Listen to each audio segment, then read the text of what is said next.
So Gary's a phenomenal guitar player, a lauded guitar player and musician, band leader, and singer.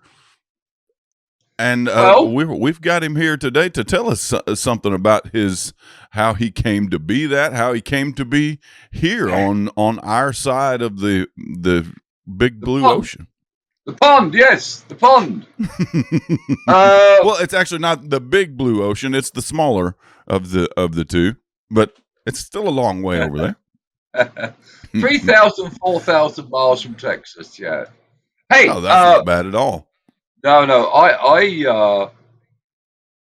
I started playing guitar when I was 12, and without giving my age away, and I know all of you there will work it out when I tell you what year I was born.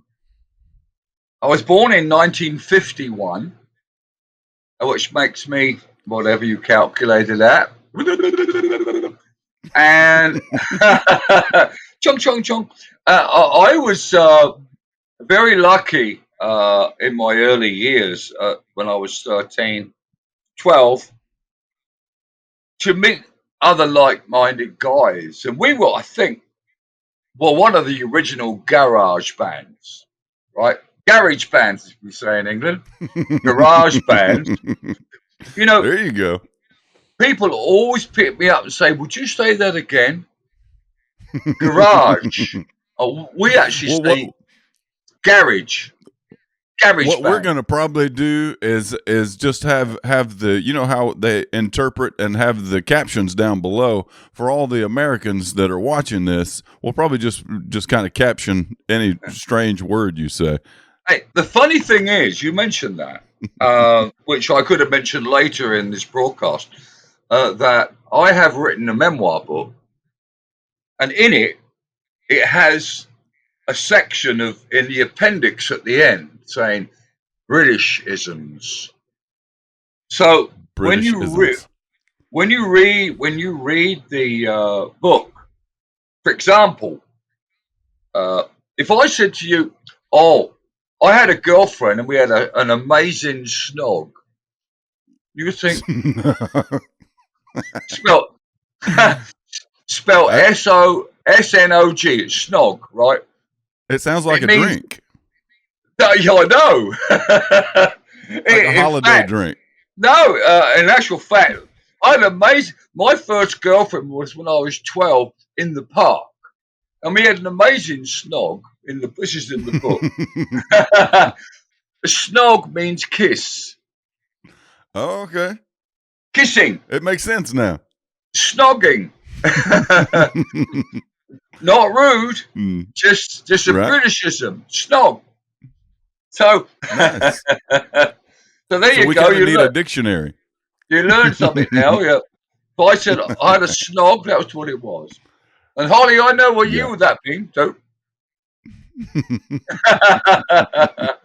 so I was born, yeah, in 51, and amazing set of guys. Our drummer was 11.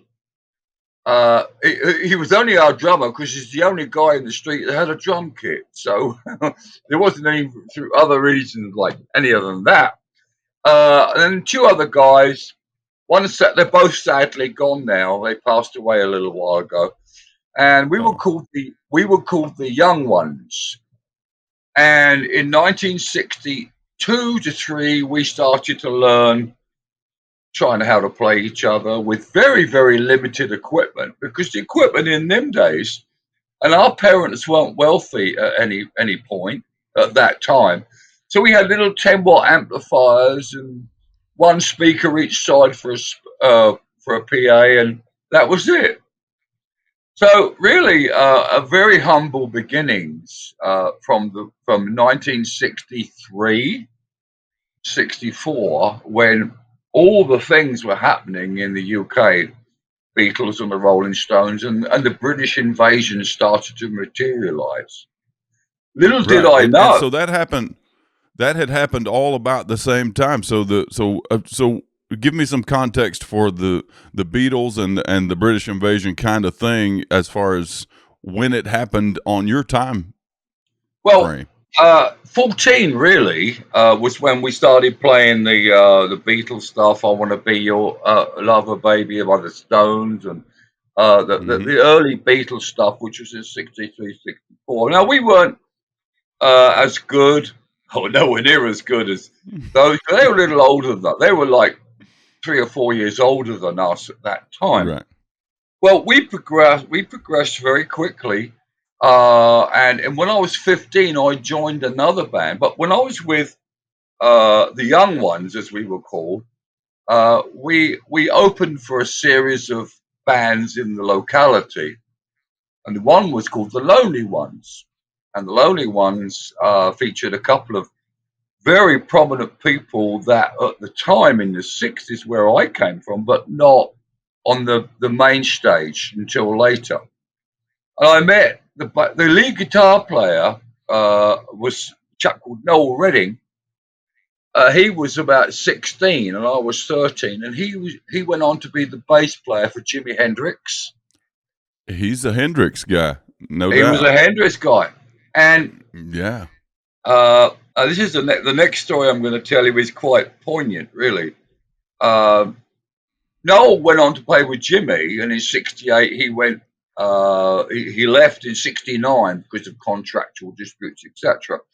But the other guy in the band, which I'm really proud to know and have worked with, a chap called John Andrews. John Andrews means nothing to know people, or Andy Andrews. Now, Hmm. for all you guys that are subject to a situation or a decision, do I go professional or do I get married? Right? And he was 19 at the time to 20. And he got married instead of going professional. And Really? do you know who that band was he was in? The band to be Let's six hear months 6 months after he got Supertramp. it. He Yeah. he was a he There. was a founder member of one of the biggest bands from England, Supertramp. Wow. And There's a joke to be made there about the word tramp and him choosing to be married yeah, instead of, but I won't make that joke. I don't know him. So. no, you better not. You might get in trouble.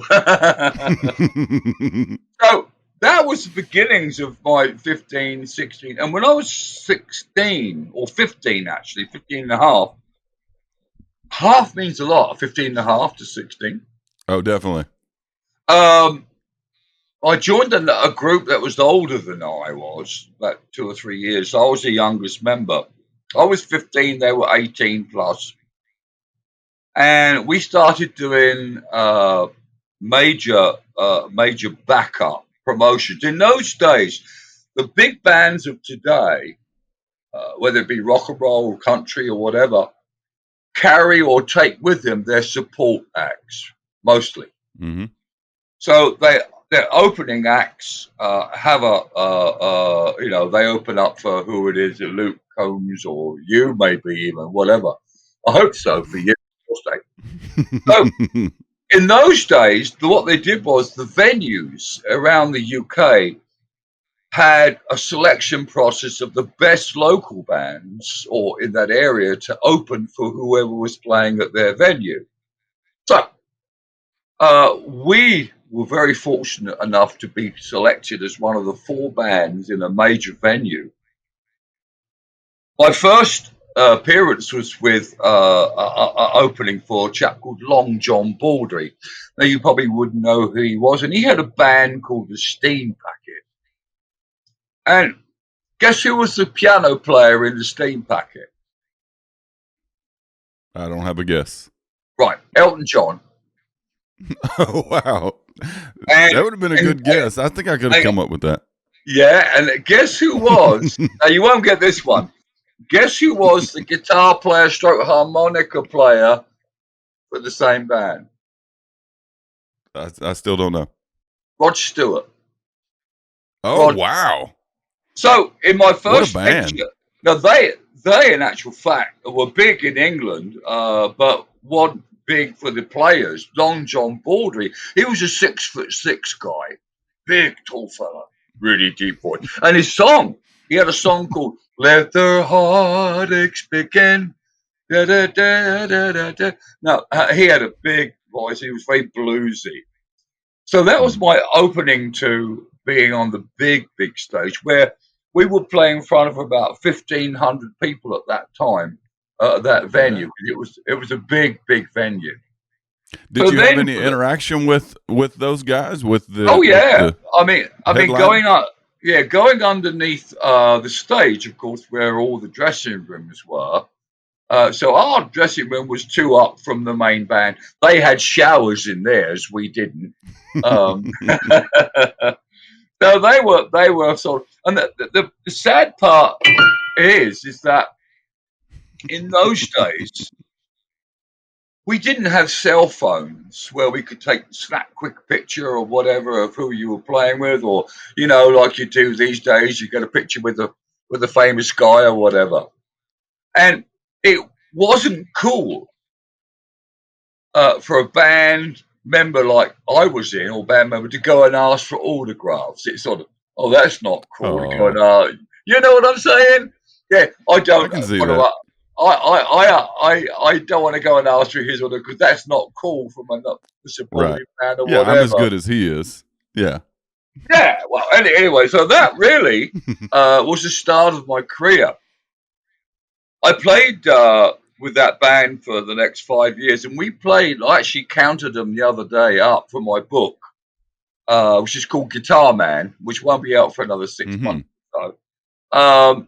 43 major iconic acts: the Kinks, Deep Purple, Jethro Tull, Uriah Heep, uh, Jimmy James and the Vagabonds, the Searchers, Jerry and the Pacemakers, all those guys that you might, even Herman's Hermits. If you go back to the 60s, Wow.